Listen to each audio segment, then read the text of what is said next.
আসন্ন ঈদের campaign design করার জন্য এই সপ্তাহে আমি আমার ৪ জন ক্লায়েন্টের সাথে বসেছিলাম। সবার মাথায় একটাই চিন্তা, ভাই এই ঈদে নতুন কাস্টমার কিভাবে আনবো? কত টাকার অ্যাড দিলে বেশি বেশি সেল হবে? আমি সবাইকে বলেছি, ভাই এই প্ল্যানটা একটু পরে করি, আগে জাস্ট অন্য একটা প্রশ্ন করি। আপনার যে পুরনো কাস্টমাররা আছেন তাদের জন্য আপনার স্পেশাল অফার কি? তাদেরকে ফেরত আনার প্ল্যানটা কি আপনার? বিশ্বাস করেন কেউ কোনো উত্তর দিতে পারেনি। তখনই আমাকে তাদের বোঝাতে হয়েছে যে তারা আসলে তাদের অজান্তেই কাস্টমারদেরকে স্রেফ ট্রানজ্যাকশনাল কাস্টমার হিসেবে ট্রিট করছেন। ট্রানজ্যাকশনাল কাস্টমার কারা? যারা শুধু আপনার কাছ থেকে একবারই কোনো কিছু কিনবে, লেনদেন শেষ করে আপনাকে ভুলে যায়। তাদের সাথে আপনার কোনো রিলেশন নেই, শুধু একটা মানি রিসিট বা ইনভয়েস বা কোনো একটা অর্ডার আইডি আছে। আজ আমি আপনাদের সাথে শেয়ার করব কেন কাস্টমার ট্রানজ্যাকশনাল কাস্টমারে পরিণত হয় আর তার পেছনে থাকা ৫টা বড় স্ট্র্যাটেজিক ভুল যা আমি গত ১৫ বছর রকমারির হেড অফ মার্কেটিং হিসাবে এবং বর্তমানে আমার ক্লায়েন্টদের বিজনেসে দেখছি। আর ভিডিওর শেষে আমি ৩টি গোল্ডেন রুল শেয়ার করব যা আপনার কাস্টমারকে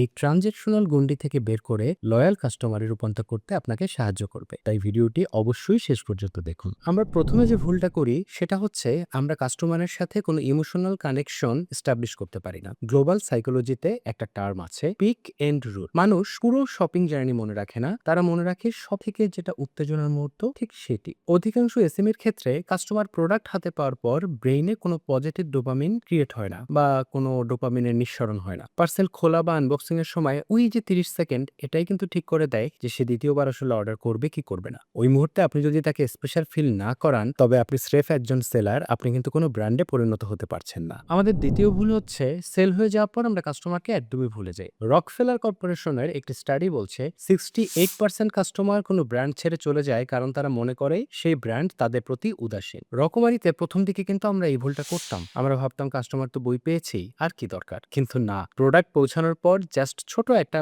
মেসেজ, সেটা হতে পারে যে ভাইয়া বা আপু আপনি কি প্রোডাক্টটা ঠিকমতো পেয়েছেন, এই যে একটা লাইনের যে পাওয়ার, সেটা কিন্তু আপনার রিটেনশনের পার্সেন্টেজ প্রায় 20% বাড়িয়ে দিতে পারে। আপনি যদি সাইলেন্ট থাকেন, কাস্টমার ধরে নেয় যে আপনি আসলে শুধু তার টাকাটাই চেয়েছেন। ৩ নম্বর ভুল আমরা যেটা অধিকাংশ ক্ষেত্রে করি সেটা হচ্ছে যে আমরা রিপিট পারচেসে ফ্রিকশন তৈরি করি। এর মানে হচ্ছে যে আমরা তার আবার কেনাকাটাকে কঠিন করে রাখছি। অ্যামাজনের জেফ বেজোস কিন্তু ওয়ান ক্লিক অর্ডারের পেছনে প্রায় $1 বিলিয়ন ইনভেস্ট করেছেন, কারণ তিনি জানেন যে মানুষ আসলে অলস।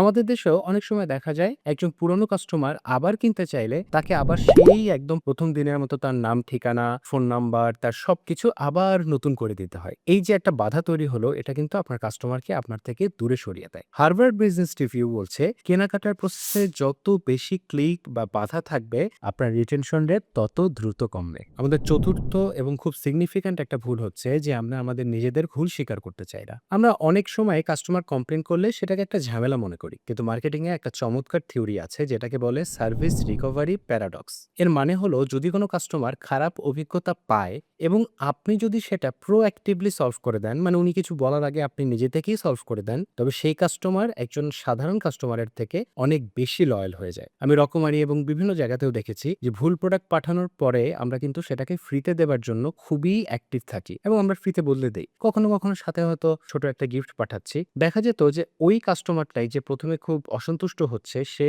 পরবর্তীতে আমাদের ব্র্যান্ডের সবথেকে বড় অ্যাম্বাসেডর হয়ে গেছে। ৫ নাম্বার এবং আজকের সর্বশেষ যে ভুলটি নিয়ে আলোচনা করব সেটা হচ্ছে খুব সহজ কথায় out of sight out of mind. বাজারে এত কম্পিটিশন যে কাস্টমার কিন্তু আপনাকে ভুলে যাবে, এটাই স্বাভাবিক। আপনি যদি আপনার কাস্টমারের ইনবক্সে বা ফোনে মাঝে মাঝে উকি না দেন, তবে অন্য কেউ কিন্তু ঠিকই আপনার জায়গাটা দখল করে নেবে। বড় বড় ব্র্যান্ডের দিকে তাকিয়ে দেখুন, তারা কিন্তু প্রতিদিনই প্রচুর প্রচুর বিজ্ঞাপন দিচ্ছে, ইমেল দিচ্ছে, এসএমএস দিচ্ছে। এটার কারণ কি? কারণ তারা চায় আপনার যখনই প্রয়োজন হবে তাদের নামটা যেন সবার আগে আপনার মাথায় পপ আপ করে। আমাদের এখন ৫টি ভুল জানা শেষ। এখন সে প্রথমে যে বলেছিলাম ৩টি গোল্ডেন রুল যা আপনি চাইলে আগামীকাল থেকে অ্যাপ্লাই করতে পারবেন, সেই জিনিসগুলো নিয়ে একটু আলোচনা করি। একদম প্রথম যেটা বলতে চাই সেটা হচ্ছে পোস্ট পারচেজ ভ্যালু ডেলিভারি। আপনার প্রোডাক্ট হাতে পাওয়ার পর কাস্টমারের সাথে আপনার সম্পর্ক কিন্তু শেষ হয় না, বরং সম্পর্ক শুরু হচ্ছে। গ্লোবাল ব্র্যান্ডগুলো এটাকে বলে আফটার সেলস এনগেজমেন্ট। ধরুন আপনি কাউকে একটা পাঞ্জাবি বা স্কিন কেয়ার প্রোডাক্ট বিক্রি করলেন, ৩ দিন পর তাকে একটা ছোট্ট মেসেজ বা ভিডিও দিন যে কিভাবে ওই পাঞ্জাবিটার যত্ন নিতে হয় অথবা কিভাবে ওই স্কিন কেয়ার প্রোডাক্টটা ব্যবহার করতে হয়, কিভাবে ব্যবহার করলে সে ওই প্রোডাক্টটা থেকে বেস্ট রেজাল্ট পাবে। যখন আপনি বিক্রির পরেও তাকে এই যে সাহায্যটা করছেন, সে তখন বুঝবে যে আপনি কিন্তু স্রেফ তার কাছে শুধু টাকা চাননি, আপনি তার একটা উপকার করতে চেয়েছেন, তার লাইফে একটা ভ্যালু এড করতে পেরেছেন। রুল নম্বর ২ হচ্ছে ফ্রিকশনলেস রিঅর্ডারিং সিস্টেম চালু করুন। আপনার পুরনো কাস্টমাররা যখন আবার কিনতে আসবে, তাকে যেন নতুন কাস্টমারের মতো সব তথ্য বারবার না দিতে হয়। তার নাম, ঠিকানা, পছন্দ, পছন্দ, এগুলো আপনার কাছে সেভ করে রাখুন যেন কাস্টমার চাইলে ওয়ান ক্লিকে সেগুলো আবার অ্যাড করতে পারে। আপনি কাস্টমারকে যত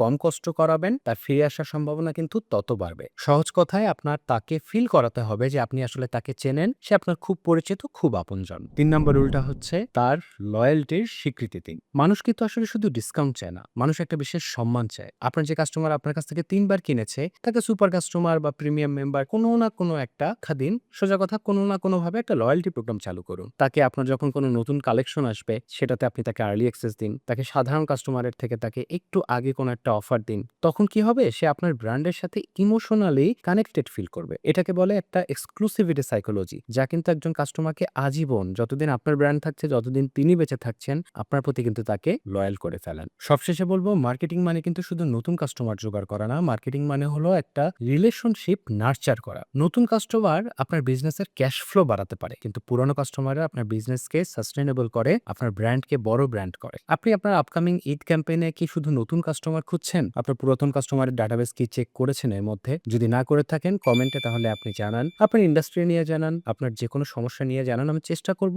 আপনার জন্য কোনো একটা স্পেসিফিক রিটেনশন আইডিয়া শেয়ার করতে। আজকে তাহলে এ পর্যন্তই। দেখা হবে পরের ভিডিওতে ইনশাআল্লাহ। সে পর্যন্ত সবাই ভালো থাকবেন। আসসালামু আলাইকুম।